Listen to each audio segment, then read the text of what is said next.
My name is David McClure from the research and consulting company SBD.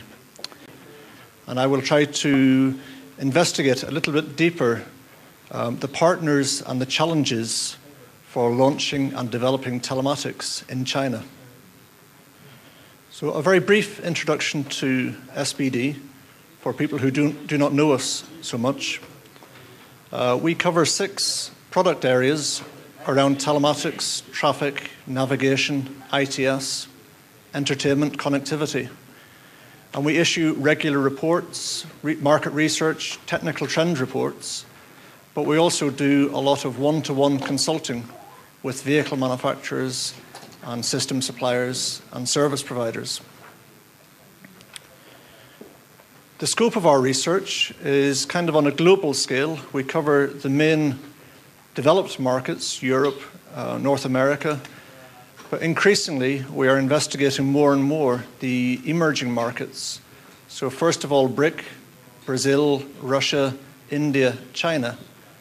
And even now we are starting to move beyond these into some of the Southeast Asian countries, where maybe the next wave of market growth is going to come from for the automotive industry.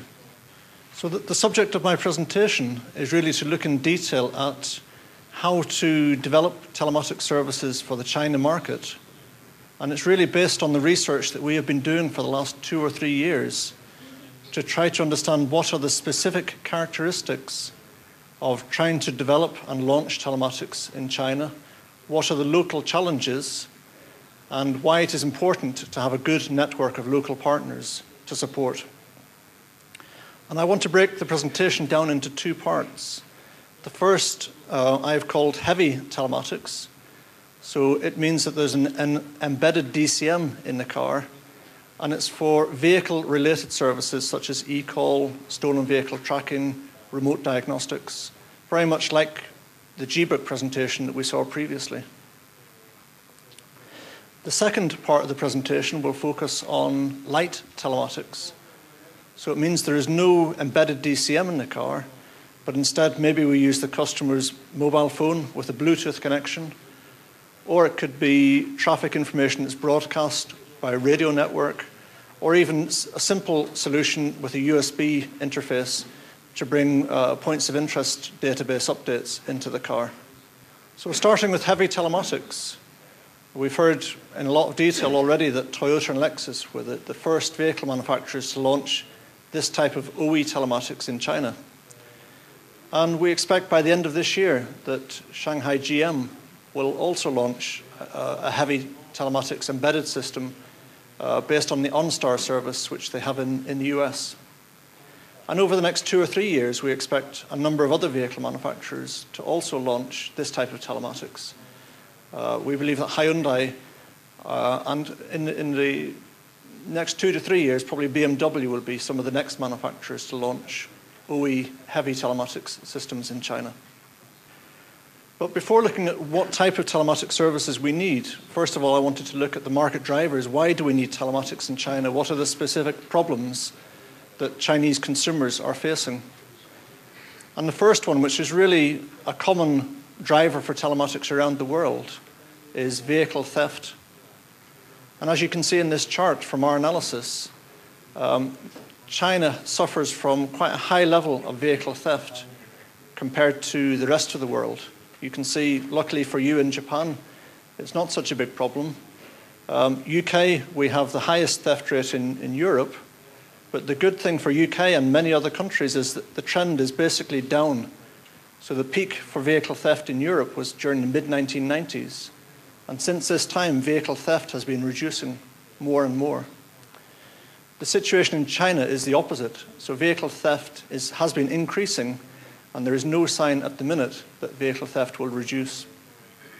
So you can see that because of this, stolen vehicle tracking aftermarket systems have developed in China, and they seem to be especially focused around the hotspot area of Shenzhen, where there seems to be more vehicles are stolen in this area than in many other areas in China.